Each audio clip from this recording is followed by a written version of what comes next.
도계안입니다. 법원 경매 투자는 이미 대중화되고 있습니다. 하지만 누구나 투자의 전 과정을 완벽히 이해하지는 못해서 막연한 두려움을 가지고 있습니다.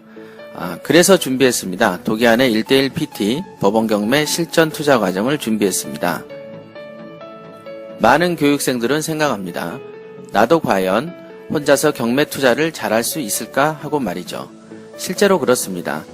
권리 분석 교육만으로는 어림도 없으며 실제로 경매 실무 과정을 마스터했어도 실제 투자할 때는 당황하게 마련이죠. 아무래도 교육을 받자마자 바로 실전에 익숙할 수는 없으니까요. 마치 운전면허를 따더라도 운전이 어느 정도 익숙해질 때까지는 긴장하고 떨리는 것처럼 말이죠. 하지만 이제 걱정하실 필요가 없습니다. 도계안의 1:1 PT는 교육생이 물건 검색, 시세 조사와 분석, 현장 조사, 낙찰 가격을 결정하고 명도를 하기까지 전 과정을 도계안과 함께 상담하고 분석하면서 진행하고 단계별로 문서 작성 요령도 배우게 되기 때문에 충분히 알짜배기 내용을 배울 수 있습니다. 1:1 PT는 저와 함께 진행되기 때문에 경매 투자의 자신감은 물론 투자의 성과도 보장받을 수 있습니다. 저와 끈끈하게 형성된 인맥은 여러분의 경매 투자 인생에서 결코 가볍지 않는 소득이 될 겁니다. 교육 과정은 저와 면담 후 투자 성향을 분석하며 우량 물건을 선택하고 낙찰된 후 명도까지 투자가 마무리되는 총 4개월 정도로 추정됩니다. 물론 약간의 시간 차이가 있을 수 있습니다. 도계안과 함께하는 1:1 PT는 법원 경매 투자자들 누구나에게 경매 실무를 터득할 수 있는 절호의 기회가 될 것입니다. 법원 경매 배워봐요. 실전 경매 특별함이 있어요. 입법 전수 협회에서 만나요. 어서 빨리 결심했어 우리 함께. 나도 부자 될 거야. 대한공경매사협회. 부자 되는 지름길, 가난 탈출 프로젝트 도계안의 경매왕 지금 시작합니다. 집중하세요. 쉿. 자, 안녕하십니까. 네. 이번에 법원 경매하고 공매 과정을 맡게 된 도계안입니다. 인사드리겠습니다.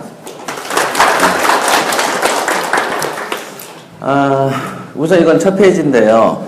우리가 이제 통상 혹시 경매하고 공매에 대해서 공부를 해보신 분이 계시나요? 전혀 없으세요? 전혀? 예. 영혼이 맑으신 분들이 많이 앉아 계시는데. 지금 사실은 제가 여기 인재개발원에 계속 이렇게 강의를 하러 오거든요. 근데 이제 여태까지 강의 방식은, 주로 이제 경매하고 공매가 돈이 진짜로 되는가, 그 다음에 이제 어떤 식으로 접근해야지 올바른가, 이런 걸 이제 한 서너 시간씩 했었어요. 근데 이번에는 이제 2시간만 주문이 왔고, 2시간 중에서도 이렇게 이번에는 지식 위주로 이제 설명을 좀 해달라고 하셔가지고, 짧은 2시간이라서 우선은 이제 경매하고 공매에 대한 비교 설명 하나 하고, 그 다음에 이제 주택임대차에 대해서 이제 강의를 짰습니다. 지금 여러분들이 보신 서류죠. 여러분들이 우선은 공무원이기 때문에, 경매하고 공매가 나름 공부도 안 하시고 생소할지 몰라도, 사실은 경매 공매는 재테크 중에서는 굉장히 탁월하고, 굉장히 보수적인 종목이에요. 그래서 오히려 주식 같은 경우에는 주식이나 펀드는 안정적인 것보다는, 경매 공매보다는 훨씬 더 진보적이고, 역동적이죠. 경매에는 역동적인 요소는 분명히 있습니다. 그리고 중요한 결단의 순간에서 판단력이 부재한 사람, 그러니까 판단을 명확하게, 빨리, 신속하게 이렇게 탁 잘라서 진행을 하지 않으면 경매에서도 반드시 실패합니다. 그렇지만은 상대적으로 주식이나 펀드에 비해서는 굉장히 안정적인 종목입니다. 그래서 이제 보수적인 성향의 사람들한테는 굉장히 적합한데, 실제로 나는 보수적인 성향이고 안정지향형이야 라고 생각하시는 분들이 경매에 와서 많이 좌절을 합니다. 그 이유는 뭐냐면, 야, 너무 역동적이야 이렇게 생각을 한다는 거죠.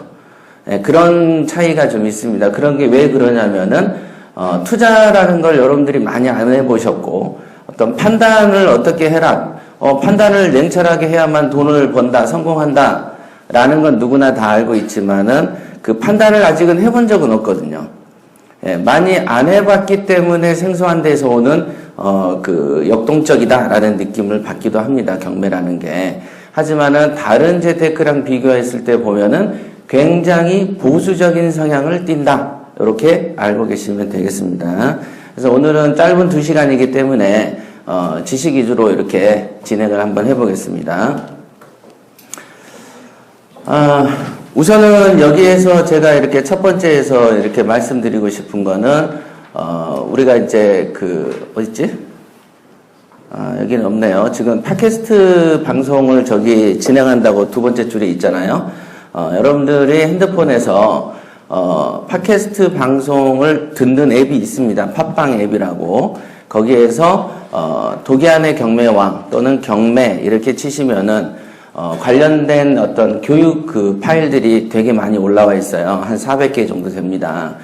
그런 거를 통해서 오늘 강의를 듣고 경매에 대해서 내가 조금이라도 관심이 생긴다라고 하면은 그거는 이제 수시로 가끔 들어보시면 도움이 되실 겁니다.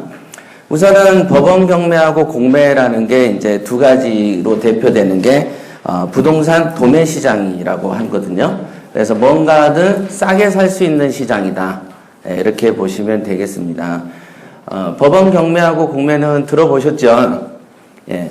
그래서, 물론 이제 법원 경매는 뭐 흔하게 들어봤죠. 누구나 들어봤고, 옆에서 하는 거를 보기는 했고, 분명히 해서 돈 벌었다는 얘기를 들으신 분들은 은근히 많으시거든요.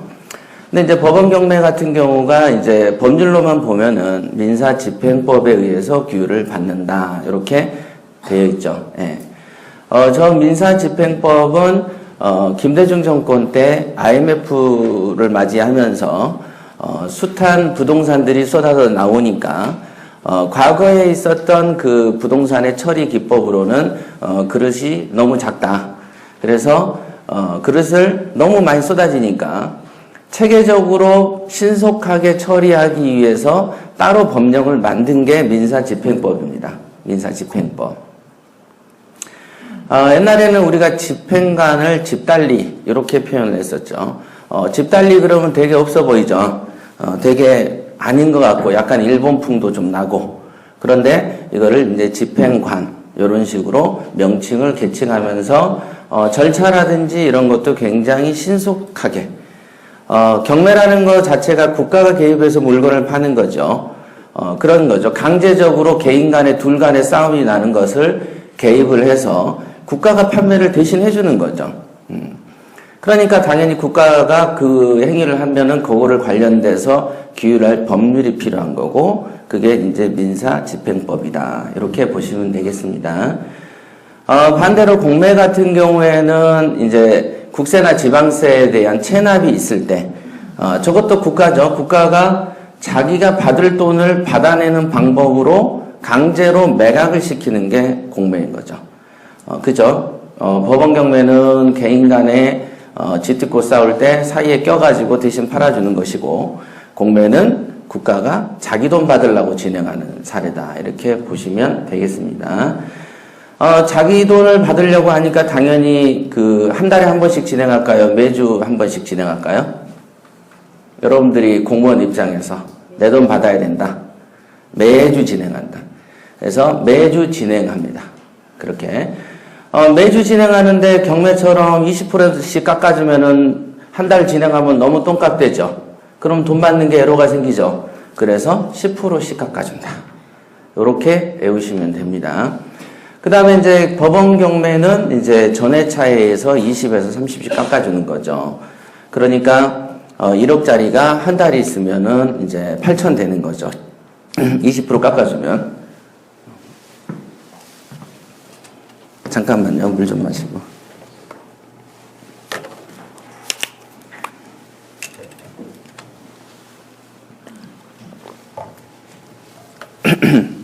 네.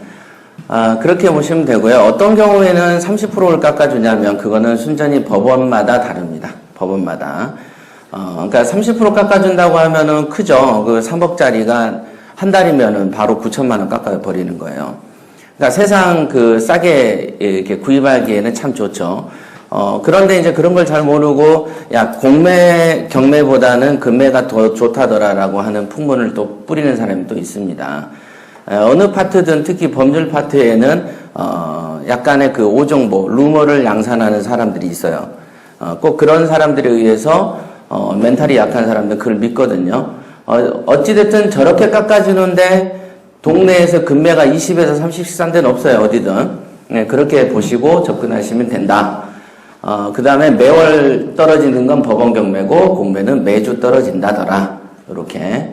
그 다음에 이제 그 명도 부분에는 별표를 한번 치시죠. 경매를 공부하시면은, 법원 경매는 인도명령 제도가 있고, 공매는 명도소송이라는 게 있다더라. 이렇게 꼭 기억을 해 놓으시면 됩니다. 원래 인도명령이라는 것 자체는 굉장히 드문 현상이거든요. 공매에만 부여되는 특별한 현상입니다. 대다수의 일반적인 어떤 공매 이외에도 여러분들이 세를 줬는데 세입자가 월세를 체납해서 나가라고 했는데 안 나가요. 그럴 때 하는 방법이 명도소송입니다. 그러니까 명도소송이 일반적인 사례다. 이렇게 보시면 되겠습니다. 그런데 인도명령이라는 건 되게 이름부터 어떠세요? 하나는 소송이고 하나는 명령이죠. 그러니까 절차가 어느 게 간단할 것 같으세요? 네? 예, 인도명령이 간단합니다. 그러니까 아무래도 아까도 말씀드렸지만은 개인 간에 쥐뜯고 싸우는 경우를 법원이 들러붙어 가지고 국가가 들러붙어서 강제로 팔아주기 때문에 명도 단계에 있어서도 굉장히 어떤 신속성을 중시하죠. 그래서 어떤 혜택을 줍니다. 명도 소송 같은 경우는 다투는 시간이 길어서 보통 6개월, 8개월씩 걸리지만은 인도 명령이라는 것은 말 그대로 소유자나 채무자나 점유자에 해당하면은 일단은 그 집에 들어와 있는 사람들 중에서 대항력이 없다. 즉 법으로 인정하는 만한 권리가 없다. 그러면 무조건 다 내보내 버립니다. 그러니까 되게 깔끔하죠. 물론 이제 공매 같은 경우는 명도 소송으로 진행한다고 하지만은 공매 중에는 어떤 물건들 같은 경우는 아예 명도가 완료되어 있는 집을 팔기도 합니다. 그죠? 그러니까 국가가 파니까 국가의 채권을 받으려고 진행하는 공매 사건이기 때문에 골치 아픈 거를 가능하면 좀 적게 해주는 게 소비자를 꼬시기가 좋죠. 그래서 대다수의 사람들이 법도 잘 모르는데 생전 안 하던 사람까지 내보낸 짓을 하라고 하면은 되게 피곤해하죠. 그래서 그런 경우들을 최소화시키기 위해서 사실은 이제 많이 노력을 하는 거죠. 그래서 공매 중에는 일정한 재산 같은 경우는 비워놓고 팔기도 한다. 명도를 완료해놓고. 중국이나 미국 같은 데는 비워놓고 팝니다. 왜 그러냐면 이제 만약에 미국 같은 데서 나가라고 하면 잘못하면 총 맞을 수도 있죠. 그렇잖아요. 중국 같은 데도 되게 잔인하기 때문에 다툼이 생기면 크게 생겨요. 중국 같은 데도. 그래서 거의 다 비워놓고 판다. 근데 한국은 아직은 그럴 만한 어떤 시스템이 없기 때문에 니들이 비워라. 대신 절차는 좀 편하게 해줄게. 이렇게 이해하시면 되겠습니다. 자, 그 다음에 이제 잔금 내는 시간은요, 법원 경매는 매각이 확정된 이후 보통 한 달 전후에 낸다라고 보시면 됩니다. 확정은 언제 되느냐, 이따 절차에 대해서 한번 잠깐 나오니까, 그때 보시면 되고요. 법원 경매는 유형은 강제, 임의, 형식적 경매, 이렇게 되어 있고, 옆에 있는 강제 경매하고 임의 경매는 민사집행법에 기재가 되어 있습니다. 밑줄 끄시죠. 강제 경매하고 임의 경매 밑에다가 밑줄을 끄시고 저거는 민사집행법에 규정이 되어 있다. 이렇게 보시면 됩니다. 그러면 형식적 경매라는 것은 민사집행법에 없는 건가요? 예, 기재가 되어 있지 않고요. 주로 민법에 기재가 되어 있습니다. 여러분들이 시험 붙기 위해서 공부했던 민법 총칙에 있죠. 거기에 형식적 경매라고 있습니다. 그게 뭐냐면 저기 있는 공유물 분할 경매랑 여기 쏘는 건가요? 네. 공유물 분할 경매하고 유치권 경매. 저게 이제 그거죠. 형식적 경매라고 하는 겁니다. 느낌상 보시면 아시겠지만은 강제 경매, 임의 경매는 어떤 채권자, 돈 받을 사람이 존재하죠. 그런데 형식적 경매는 돈 받을 놈이 존재하지 않아요. 그죠? 공유물 분할 경매 같은 경우는 A하고 B가 이제 상속을 받아서, 그렇죠. 아버지가 돌아가셔서 두 형제가 집을 2분의 1씩 받았을 때, 작은 동생이, 형, 나 돈이 필요하니까 돈 좀 줘. 그렇게 얘기하면은, 내가 돈이 어딨냐? 라고 얘기할 거고, 그럼 요 집 2분의 1 있잖아. 이거 팔게 내놓지? 야, 나는 안 팔고 싶어. 그러면 나는 그럼 2분의 1 가지고 돈도 못 쓰고 평생 늙어 죽으란 말이냐? 그건 네 사정이지. 그렇게 됐을 때, 강제로 팔아치우는 걸 공유물 분할 경매라고 합니다. 대부분 그러니까 이제 주로 이렇게 지분과 관련돼서 어떤 주로 이제 상속이나 증여 같은 경우에 등장할 수 있는 경매 사건이고요. 유치권 경매 같은 경우도 똑같이 이거는 채권이 있긴 있지만은 유치권 같은 경우는 임의 경매라고 이렇게 보지는 않습니다. 자, 그 다음에 잠깐만요.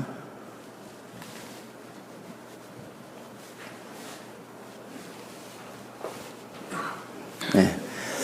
그 다음에 이제 공매 같은 경우에는요, 압류 재산, 수탁 재산, 국유 재산, 유입 자산 이렇게 크게 네 가지로 나누는데, 여러분들이 여기에 있는 최소에서 10%씩 떨어진다고 하는 거는 압류 재산에 주로 해당이 됩니다. 압류 재산. 느낌상 압류 그러니까 벌써 국가가 세금 받으려는 느낌이 나죠? 압류한다. 국가가 세금 받는다 이거죠. 국유재산 같은 경우는 국가나 공유자, 어디죠? 구청이나 이런 지자체들이 보유하고 있는 부동산들을, 렌탈 형태로, 이렇게 하는 경우들이 많습니다. 그래서 주로 임대 입찰들이 통상 많고요. 유입자산은 한국자산관리공사가, 경매 같은 데서 사들인 걸 유입자산이라고 하죠. 자기가 사들여서 다시 팔 때 유입자산이라고 하고, 수탁재산은 누군가에게 부탁을 받았다는 얘기죠. 그래서 다른 기관들한테 부탁받아서 대신 팔아준다. 이렇게 보시면 되고, 이 네 가지를 외우기가 어려우시면 압수, 국유 이렇게 네 가지 첫 단어를 따시면 됩니다. 적어도 경매를 공부하셨다 그러면 이런 거 하나 암기해 놓으시는 게 괜찮죠. 네 가지 재산이 있다더라. 압수, 국유. 그리고 이제 법원 경매와 공매는 이제 엄청 탁월한 재테크 중에 하나인데, 부동산 경매를 내가 공부를 해야 되겠다라고 생각하면은, 권리 분석은 당연하게 해야 되고요. 그거는 이제 해결책은 공부라고 돼 있고, 시세조사하고 분석에 대한 해결책은 특별히 공부할 것보다는 훈련 위주로 해야 된다. 이렇게 아시면 됩니다. 시세조사를 여러분들이 부동산 가서 하시죠. 하면은 대한민국 사람들은 거의 다 가서 물어볼 때 얼마예요? 이렇게 물어보죠. 매매는 얼마입니까? 그러면 얼마입니다. 그러면 전월세는 얼마입니까? 예, 얼마입니다. 예, 알겠습니다. 하고 나오는 되게 단답형 형태로 질문하고 답변을 듣고 만족하고 나오죠. 근데 여러분들이 생각하실 때 부동산 공인중개사가 여러분들이 뭐가 이쁘다고 물어본 대로 딱딱 정답을 해줄 것이다라는 것은 착각이다 이거죠. 그러니까 당연히 시세조사하고 분석할 때는 특별한 훈련이 있겠죠. 그 훈련에 대해서 필요성을 인식을 하시는 게 좋습니다. 이거는 여러분들이 경매를 하지 않더라도 어차피 부동산을 사고 파는 곳은 한 번은 해보신다.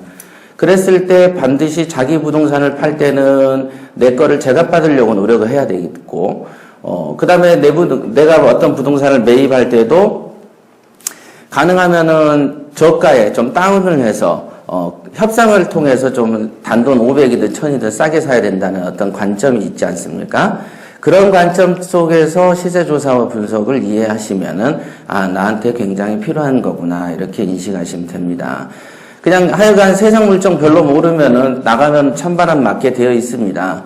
그러니까 그거에 대해서 인식을 해야 된다. 시세조사 분석은 훈련이 굉장히 중요하다더라. 이렇게 머리에 담아 두십시오. 법원 경매 투자에서 사전에 체크할 것은 1번, 나는 경매형 인간이냐, 나의 경매 열정은, 이런 식으로 이제 두 가지를 이제 생각할 거리를 던져줬는데요. 여러분들이 이제 경매를 조금이라도 하신 분들이 한 분이라도 계시면은, 인터뷰를 살짝 해가지고, 이렇게 실감나게 해드릴 수 있는데, 그런 분들이 안 계시기 때문에 이렇게 보시면 됩니다. 경매에 있어서 대부분은 아무리 좋아도요, 자기가 땡기지 않으면 하지 않죠.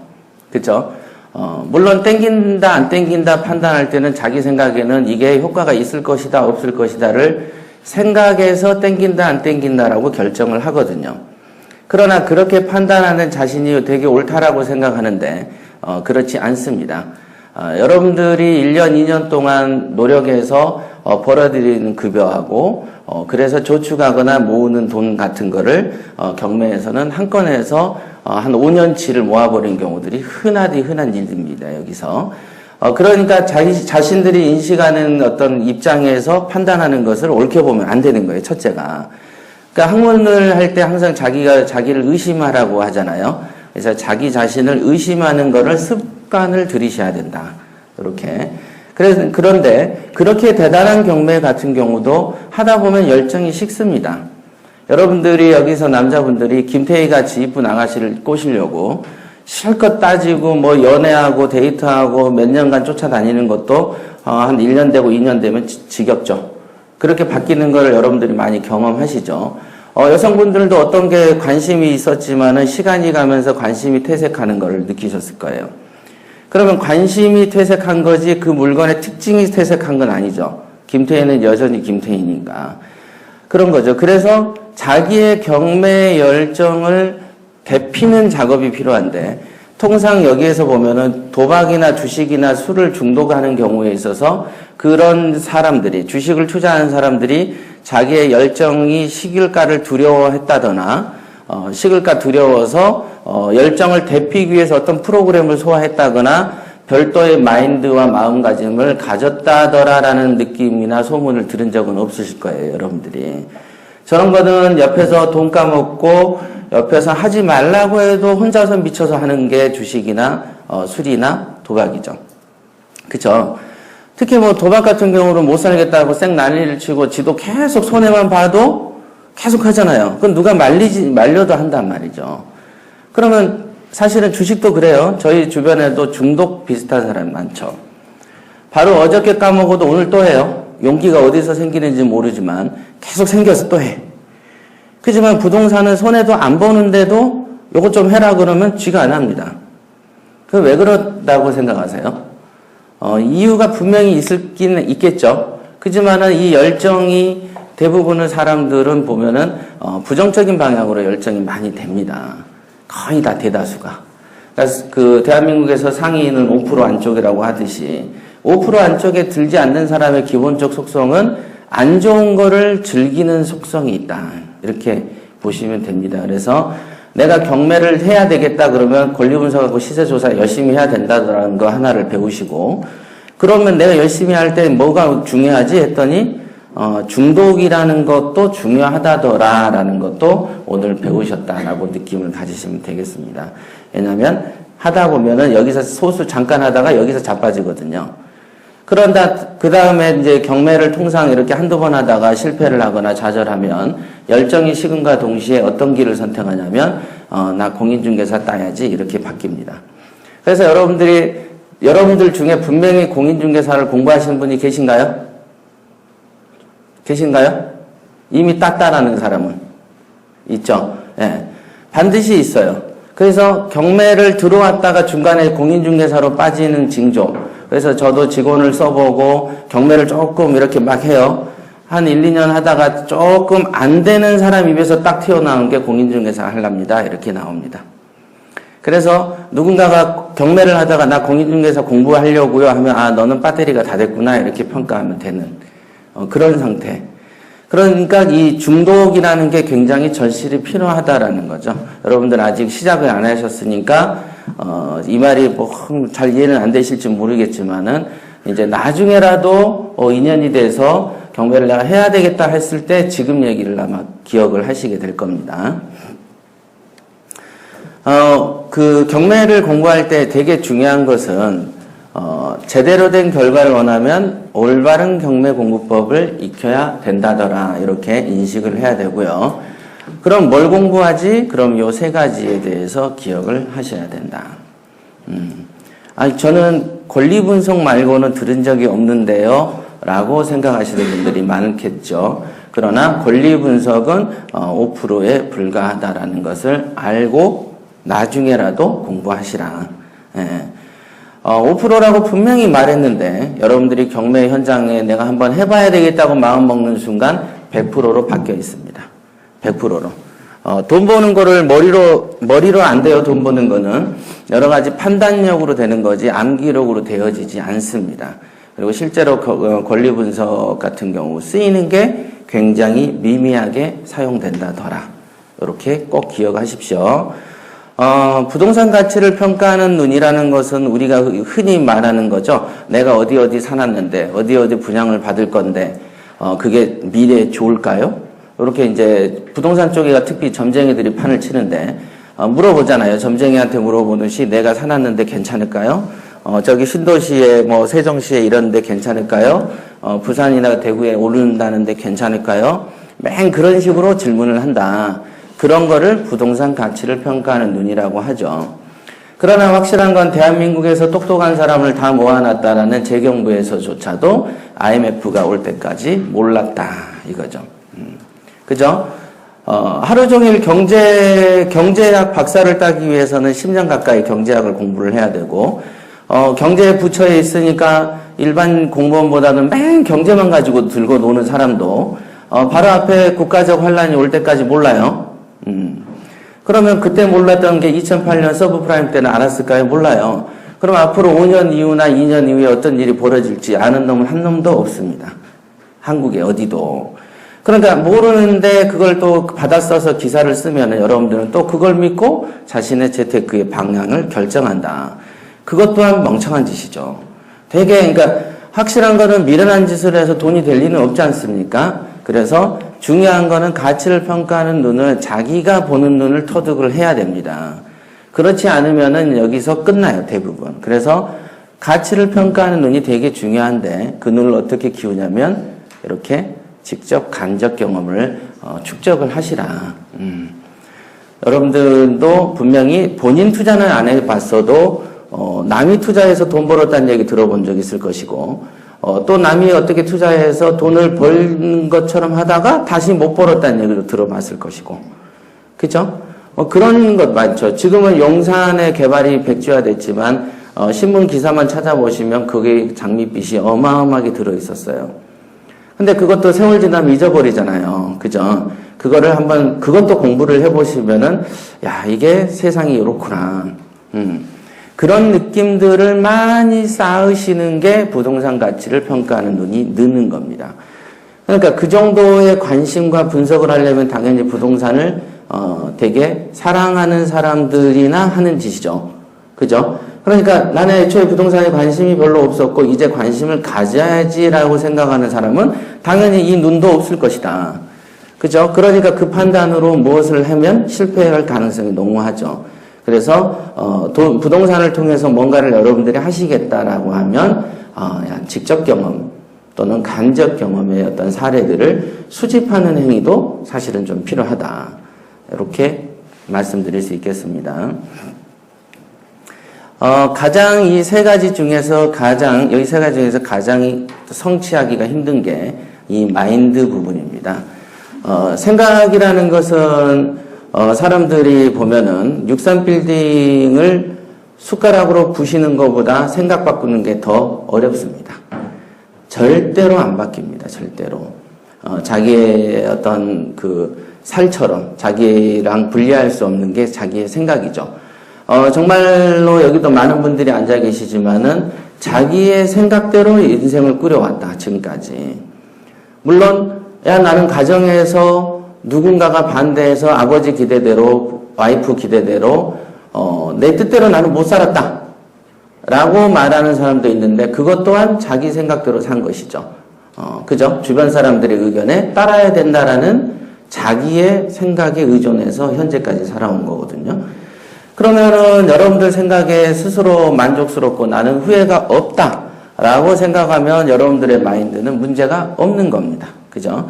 그러나 여러분들 생각에 만족하고 사시나요? 어때요? 만족하셔요? 만족. 저하고 눈을 안 마주치려고 하지 마세요. 2시간 꼼짝없이 봐야 되니까. 스스로 생각해서 만족스럽지 않다라고 조금이라도 생각이 든다면 이 생각에 문제가 있다라고 보시면 됩니다. 이 생각이라는 거는 자유자재죠. 그러니까 우리가 그러죠. 나는 남이 뭐 전봇대로 일을 쑤시든지 말든지 그게 니랑 무슨 상관이냐. 실제로 그런 생각을 하죠. 저부터도 그렇게 하니까 누가 저를 간섭하는 걸 되게 싫어하고, 나의 옳다라는 식으로 사는 거죠. 물론 옳다라는 식으로 살지만은 자기가 생각하는 어떤 결과에 미치지 못하면, 야, 내 생각이 틀렸나? 이렇게 통상 반성을 하죠. 그러나 이런 자동적인 반성이 되게 빨리빨리 이루어지지 않으면 이쪽에 기술이 늘질 않아요. 절대 안 늡니다. 자기가 실수를 하면 바로 자아 비판이 들어가야 되는데 되게 자기 옹호식으로 바뀌죠. 자기 변명 많이 하고 핑계대고. 그러니까 객관적인 어떤 심판관이 자기 머릿속에 없으면 이 부자 마인드가 안 들어섭니다. 이렇게. 근데 부자 마인드가 뭡니까? 생소합니다. 그러면 요거죠. 인과의 법칙이라고 보시면 됩니다. 콩을 심으면 콩이 난다더라. 이거는 농사하는 사람도 알고, 심지어는 초등학교만 들어가도 아는 상식이죠. 예, 콩을 심으면 콩이 나고, 그죠? 가는 말이 고우면 온 말이 곱다. 그죠? 그러면 그런 이치 누가 모르냐라고 하지만, 그런 이치를 모르기 때문에 가난하게 사는 것이다. 통상은. 이치가 분명합니다. 돈이라는 것은 물은 어느 경우에도 위에서 아래로 흐르듯이 돈은 어느 경우에도 아래에서 위로 흐릅니다. 그러니까 여러분들의 어떤 사고와 여러분들의 어떤 행위들이 위로 가는 방향을 선택을 하시면 반드시 돈을 법니다. 그럼 위로 간다는 게 뭐냐? 그러면 당연히 품격이 낮은 것보다 높은 거가 위로 가겠죠? 그죠? 그 다음에 당연히 시간을 투자를 많이 하는 것보단 좀 적게 하는 게 위로 가는 방향이겠네요. 그죠? 그리고 다수가 좋다라고 하는 것보다는 소수의 노블리스들이 원하는 방향, 하고 있는 짓을 따라하면 되겠네요. 그죠? 그러나 대부분은 소수의 부자들이 하는 짓이 배가 꼴리니까 뭐라고 합니까? 독립운동을 하듯이 반대의 그 어긋장을 놓는 방향으로 머리를 쓰는 경우도 있습니다. 그러면 절대 안 됩니다. 돈은 굉장히 정직해서 지가 한 대로만 벌린다는 거죠. 한 대로만. 즉 인과다 이거죠. 배를 10그루의 수확을 배를 거두고 싶으면 최하 10그루 이상은 심어야죠. 비도 오고 뭐 이렇게 천둥 번개도 칠 거를 고려해서 20그루, 30그루를 심으면 10그루는 챙기겠네요. 그런 어떤 확률 게임을 제대로 구상을 하시잖아요. 그러면 실패하지 않는 영역이 이 영역입니다. 여기는 제가 이게 보면은 돈은 굉장히 정직하게 벌린다더라. 이렇게. 자, 여기에서 이제 표를 봤을 때 이 표를 잘 기억을 하십시오. 여기 보면은 권리 분석이 이렇게 작구나. 실제로는 더 작게 그리고 싶었는데 글을 폰트를 좀 크게 해야 된다 그래서 결국은 박스가 좀 커졌어요. 근데 더 작아요, 원래. 권리 분석은 여러분들이 책상에서 물건 검색을 할 때 한 1분도 안 쓰는 지식입니다. 권리 분석은 경매 시장에 들어오는 100이면 100 하고 들어옵니다. 그거는 기본적 덕목에 불과하지 저걸로 돈이 벌리진 않습니다. 그런 걸 아는 사람과 모르는 사람이 경매 공부하는 태도가 달라지죠. 그래서 어디까지 보느냐의 차이가 납니다. 요런 그림을 꼭 기억하세요. 요게 되게 중요하다더라. 요거까지 다 설명하면 부자 마인드 강의만 가지고도 통상 2시간 반씩 하거든요. 그러니까 이 세 가지를 같이 설명할 수는 없고 구체적으로 그림만 크게 이해하시고 초보자들 입장에서는 권리 분석이 이렇게 작았어? 요 정도 하나 깨우치는 정도면 많이 공부하셨다. 이렇게 보시면 됩니다.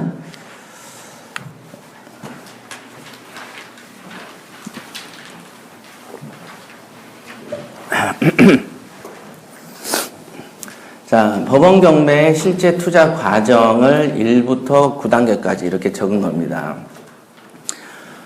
통상 경매 투자를 어떻게 해요? 라고 물어보는 분들이 많죠. 절차는 어떻게 진행됩니까? 이런 분들이 있기 때문에 법원 경매 실제 투자 과정을 9단계까지 딱 적어 본 거거든요. 여기서 1단계는 우량물건의 검색 훈련이고요. 2단계가 조사하고 분석이죠. 자, 3단계는 현장 조사 훈련입니다. 여기에서 현장 조사 훈련에 별표를 치시죠. 느낌이 어떠세요? 2번이 먼저일 것 같으세요? 3번이 먼저일 것 같으세요?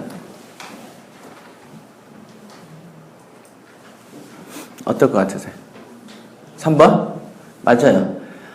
통상 대다수는 1번 다음에 바로 3번으로 갑니다. 그래서 3번을 진행하면서 2번을 동시에 진행을 하려고 합니다. 거의 다. 거의 다라고 하는 거는 저희 협회에서 이렇게 저렇게 하세요라고 말을 듣기 전에 모든 사람. 어떤 그런 거 하지 마세요라고 큰 소리를 치는 거를 듣기 전 단계의 모든 사람들은 반드시 검색하고 현장 조사부터 합니다. 자, 현장 조사부터 하면 어떤 부작용이 생길까요? 동네에 가까운 데부터 진행하겠죠? 어떠세요? 여러분들이 하루에 그 월차를 썼어요. 그러면은 집이나 회사에서 가까운 곳으로 먼저 가시겠어요? 먼 곳부터 고르시겠어요? 가까운 곳부터. 조금 갔다가 오후에 좀 들렀다가 오후에 친구랑 술 한잔 할 수 있는 시간대, 거리대를 고르겠죠. 그죠? 자, 경매는 그렇게 생활 편의성을 위해서 고르는 건가요? 돈을 벌기 위해서 하는 것인가요? 돈을 벌기 위해서다. 그러니까 돈이라는 것은 자기가 원하는 스케줄, 그 범주 내에 있다라고 생각하는 것은 오만이죠. 돈은 내 생활권 밖에 있구나. 그러니까 유학도 가는 것이고 외국 큰 기업들은 외국에 법인도 설립하는 것이죠. 돈을 밖에서 찾기 때문에. 그죠? 그렇기 때문에 현장 조사를 먼저 하는 습관을 들이는 사람이 성공한 사례가 거의 없습니다. 하지만은 현장 조사를 먼저 하지 말라라고 말하는 놈은 없어요. 어느 데를 가도. 그리고 여러분들이 경매 동호회를 딱 만들면 제일 먼저 하는 게 야 오늘 어디로 현장 조사 가자부터 나옵니다. 왜? 바람 쐬러 가니까. 콧구멍에 바람 쐬러 가잖아요. 그래서 돌아다니는 걸 되게 좋아합니다.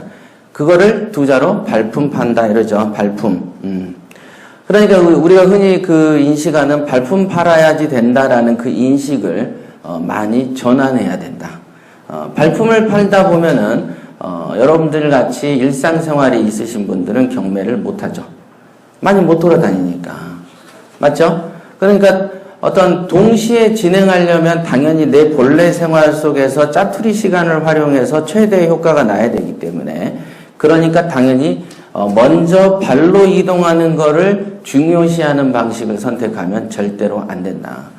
그러니까 아시겠죠? 그래서 초보 입장에서 현장 조사는 세 번째 다 더라. 꼭 중요합니다. 별표하는 것을 하고 나중에 2년 될 때 이제 어떤 이제 공부 시작할 때 저것 때문에 순서가 뒤바뀌는 것 때문에 굉장한 비효율을 양산한다. 그걸 아셔야 됩니다. 그래서 시세 조사를 먼저 하고 움직인다더라. 이렇게 꼭 알아두십시오. 수익률 분석하고 낙찰가 결정 이런 거는 자기 머릿속에서 진행되는 거죠. 자, 1번 같은 경우의 특징은 우량물건 검색 훈련은 어디서 할까요? 자기 책상에서 한다는 거죠. 그죠? 자기 컴퓨터로 합니다. 그리고는 시세조사 훈련도 어디서 할까요? 1번 밖에, 2번 집에서. 네? 집에서. 네, 집에서 한다.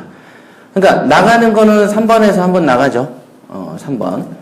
그 다음에 4번, 5번, 요런 건 어때요? 요것도 집에서 하는 겁니다. 4번, 5번도. 집에서.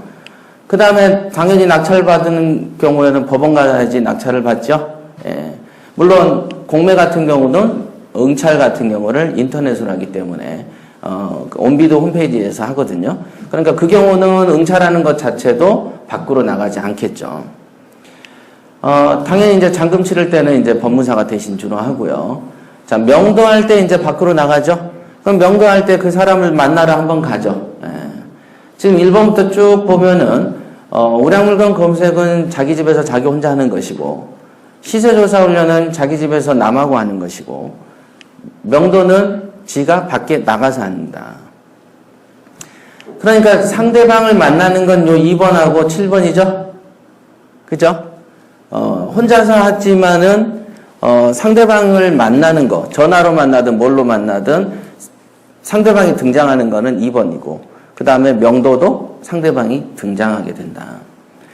그러니까 그 상대방이 하고의 어떤 그 네트워크, 상대방하고 나누는 어떤 대화하는 기법, 이런 부분이 크게 좌우되는 부분이 2번하고 7번이 되겠습니다. 그러니까 나는 대인관계가 너무 약해. 나는 별로 유머가 없어. 그러면 2번에서 곤욕을 치르고 7번에서 곤욕을 치르게 되어 있습니다. 나는 원래 침묵이 금인데 그러면 2번하고 7번에서 브레이크가 바로 걸립니다. 바로. 그리고 여러분들이 스스로 거울을 봐서 나는 별로 호감형이 아니야. 그러면 2번하고 7번에서 또 장애가 생깁니다. 근데 나는 웃는 형이고 말도 잘해. 그러면 2번, 7번에서 굉장한 장점을 발휘하죠. 근데 2번, 7번이 아까 말한 경매의 중독성을 결정하는 요소입니다. 2번, 7번. 1번에 있는 우량물건 검색훈련 당시에 권리분석이라는 어떤 프로세스가 진행이 되죠. 물건을 이렇게 보다가, 야, 이건 권리분석이 괜찮아. 라고 생각을 하고, 이거 사놓으면 좀 될 것 같아. 옛날에 누군가가 이러이러하게 성공 사례를 봤는데, 이 물건은 그거하고 좀 비슷한 것 같아. 라는 어떤 부동산 가치의 판단. 아까 그 세 가지 공부하셨죠? 세 가지 중에서 권리 분석하고 부동산 가치를 평가하는 눈, 여기 있죠?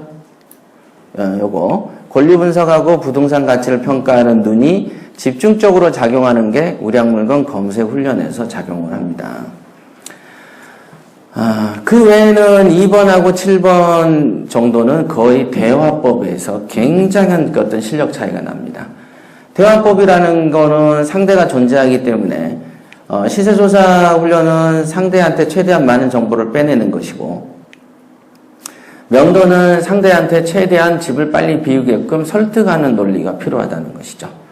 그래서 2번, 7번엔 대화가 중요하고, 8번, 9번은 인내력의 싸움이다. 그죠? 전세 월세를 내거나 매매를 낼 때, 물론 인내력의 싸움이라고 해서 자기는 아무 조치도 안 하고 노느냐, 그게 아니고 특정하게 전세 월세를 내거나 매매를 신속하게 낼 때 필요한 모든 홍보 광고 행위들은 다 해야 되는 것이죠. 그러니까 광고, 국가에서 이루어지는 온라인이든 오프라인이든 어떤 그 종이신문에 광고를 내든 할 수 있는 거를 다 하는 능력이 8번, 9번에 갖춰져야 됩니다. 그 다음에 또 8번, 9번에서는 우리가 어떤 식의 사례가 생길까요? 여러분들이 1000에 50에 내놨어요. 그런데 누가 1000에 40에면 당장 계약한다 그러면 어떻게 하시겠어요? 버틴겨 본다? 지금 계약한다. 나는 1000에 50인 줄 알고 입찰을 받다. 나는 50을 기다릴래. 이렇게 갈 것인지, 1000에 40이면은 조금 그러니까 한 2, 3만 원만 올려서 1000에 43이면 내가 할게요. 라고 한번 말을 던져볼 것인지, 어떻게 하시겠어요? 이거에 대한 갈등이 여기 등장하겠죠? 여러분들이 계획한 대로 안 이루어집니다. 이 세상사가. 그럴 때 어떻게 내가 한번 할 수 있겠는가가 등장하죠. 여기서. 그 다음 매매도 똑같죠. 여러분들이 2억 받으려고 내놨는데 2억을 덜컥 내는 돈 별로 없죠. 항상 깎자고 들죠. 상식적이다 이게. 백화점 가서 50만 원짜리 옷은 깎자고 말하면 격 떨어진다고 안 깎는 사람이 부동산에 2억짜리는 와서 막 깎자고 해. 500만 원씩. 그죠? 희한하다. 이 사람들이 좀 이상한 사람들이 되게 많이 모여 사는데, 그때 매매에 있어서 얼마만큼 유도리를 주고, 내가 급하면은 좀 깎게 되지만, 급하더라도 또 한 번 참는 경우도 있거든요. 그런 어떤 기질적인 거, 그런 고민들, 1억 9,500짜리 손님을 놓쳤어. 내가 안 팔았어. 걱정 마, 또 올 거야 했더니 와이프가 팔자고 했는데 안 팔았어요. 그 뒤로는 2달째 물어보는 놈도 없어. 그럼 와이프가 뭐라고 하죠? 잘했다 그럽니까? 못했다 그럽니까? 못했다 그런다. 거 봐라, 네 고집 피워서 이렇게 되지 않냐. 꼭 그렇게 얘기하는 사람이 집안에 한두씩 있습니다. 항상. 여러분들이 뭐 부인이 뭐 좀 해보려고 그러면 남편이 꼭 방해를 하고, 둘이서 합치된 견해로 하는 부부들은 거의 없습니다. 실제로 제가 이렇게 겪어보면. 반드시 둘 중에 하나는 돈 버는 쪽으로 가면 한 사람은 막습니다. 반드시. 그러면서 이렇게 얘기하죠. 부부는 원수가 만난다더라. 이런 얘기를 꼭 합니다. 실제로 그런 사례들이 너무 많아요. 저는 많이 봅니다. 이게 어떤 사람은 영화를 뭘 볼지를 가지고도 싸운다지만 돈 문제에 있어서는 더 극단적으로 많이 다투죠. 이렇게. 자, 여기서 우리가 중요한 거는 시세조사 훈련을 할 때는 부동산에 가서 전화를 하는 경우도 생기겠죠? 그 다음에 전화를 하는 경우도 생기는데, 그때 부동산에서 생각을 할 때 여러분들이 보면은, 여러분들을 되게 존중해줘서 되게 빠르게 정답을 알려줬으면 좋겠죠? 장차관들이 그 공무원들 순방할 때 이렇게 브리핑 자료 놓고 탁탁탁탁 보고를 해주면 좋겠죠? 그러나 부동산에서는 여러분들을 소가 닭 보듯이 쳐다본다. 그러면은 여러분들이 자존심을 상하기 때문에 부동산에 들어가는 걸 꺼리게 되죠. 그렇지만 시세조사를 잘해야 낙찰을 달고 돈을 버기 때문에 당연히 이 꺼려지는 이 2번 파트에서 여러분들은 여러분들의 어떤 마인드를 시험받게 된다. 그죠? 여러분들을 홀대하고 약간 이렇게 좀 경원시하는 그런 사람들에게 여러분들에게 유리한 정보를 빼내려면 어떤 식의 어떤 처세술과 대화법이 필요한 것인가? 요거가 되게 중요하죠. 그러니까 여기서 많은 실망을 많이 해요. 많이 실망해. 여기서. 그 다음에 어떻습니까? 현장 조사를 할 때 여러분들은 또 어떤 마인드를 테스트를 시험받냐면 여러분들이 원하는 방향, 또 원하는 정도의 뺑기색, 그 다음에 원하는 정도의 주변 환경이 아니면 이 집은 안 사야 되겠다는 생각이 쉽게 듭니다. 돈 벌려고 시작했는데 자기의 이 상황에 맞는 집 고르러 다니는 그 투어가 되는 것이죠. 목적은 뭐였죠 아까? 돈 되는 걸 찾겠다 했다. 그랬는데 하다 보면 어떻게 됩니까? 자기 눈에 마음에 드는 걸 고르러 다닙니다. 목적이 바뀌는 거야 이게. 중간에. 그런 걸 느끼죠. 그런 걸 많이 테스트 받아요. 그 다음에 낙찰가를 결정할 때는요. 예를 들면 5억짜리가 3억대에 있으면은 가능하면 3억 5천 선에 쓰고 싶죠. 그쵸? 그래서 4억을 넘겨야 될 것 같습니다라고 하면 뭐라고 하냐면 3억일 때 떨어졌지 않습니까?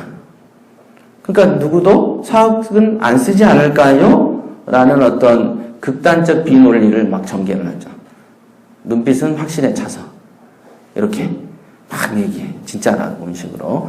그럼 그거 가능하면은 싸니까 조금만 써서 먹기를 원하죠. 모든 심리가 그렇습니다. 누구나. 그런데 1등은 어때요? 1등은 가장 많이 벌려는 사람인가요? 가장 적게 벌려는 사람인가요? 1등은? 네? 적게.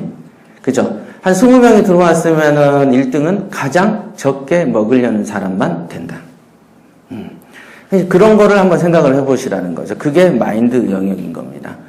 그러니까, 돈 10,000원이라도 벌어가려면은 1등을 해야 되고, 1등을 하려면은 조금만 써서 더 많이 먹기를 원하는 그 마음속하고 전쟁이 벌어지는 것이죠. 그 다음에 저 집을 딱 봤을 때 내가 원하는 집이 아니야. 자기가 직접 들어가 살 것도 아니면서도 마치 그 자아가 통일돼가지고 감정이입이 돼서 자기가 직접 살 것 같은 집처럼 받아들인다. 그러니까 물건에 대한 평가가 왜곡이 되죠. 그것도 마인드 영역입니다. 마인드. 여기 이제 명도 같은 경우도 가능하면은 여러분들이 말 좀 덜 썼고, 제가 우스갯소리로 늘 하는 말이, 여러분들이 명도하러 걸어가면은, 아파트에서 이제 열쇠 구멍으로 쳐다보다가, 3일 전에 짐 싸놓고 기다렸는데 왜 이제 오시냐면서, 문을 벌컥 열어주고, 커피도 한 잔 주면 좋겠죠. 절대 그런 일은 안 생긴다는 거죠. 그러니까 여러분의 바람대로 절대 안 된다. 언제 받는지 모르지만 누군가가 나한테 300에서 500 앉으면 안 나간다고 협박을 하는 장소가 명도입니다. 그러면서 또 어떤 논리도 말하냐면 당신이 돈을 이 집을 사서 1억을 벌었으니 1, 2천 내놔야 되는 거 아니냐면서 얼핏 들어보면 그런가? 라는 생각이 들 정도로 네가 벌었으니까 내놔라. 이득 나눠 먹자는 식의 얘기를 하는 장소가 명도다. 지금은 그래도 많은 사람들이 이게 경매당하면 내가 나가야지라고 생각을 하시는 분이 생기는데, 제가 처음에 옛날에 경매를 할 때는 만나면 다 제정신이 아니에요. 거의 다. 그러니까 이제 거의 세상은 무지와의 싸움이구나. 이렇게 인식할 때가 많았습니다. 이렇게. 요즘은 사실은 환경이 되게 좋아지고 많은 사람들이 나가야 돼. 이 정도 생각은 누구나 갖고 있죠. 자, 지금 몇 페이지죠? 8페이지 했거든요. 한 5분 쉬시고 지금 50분 다 됐거든요. 그러니까 5분 딱 쉬시고 시작하시죠.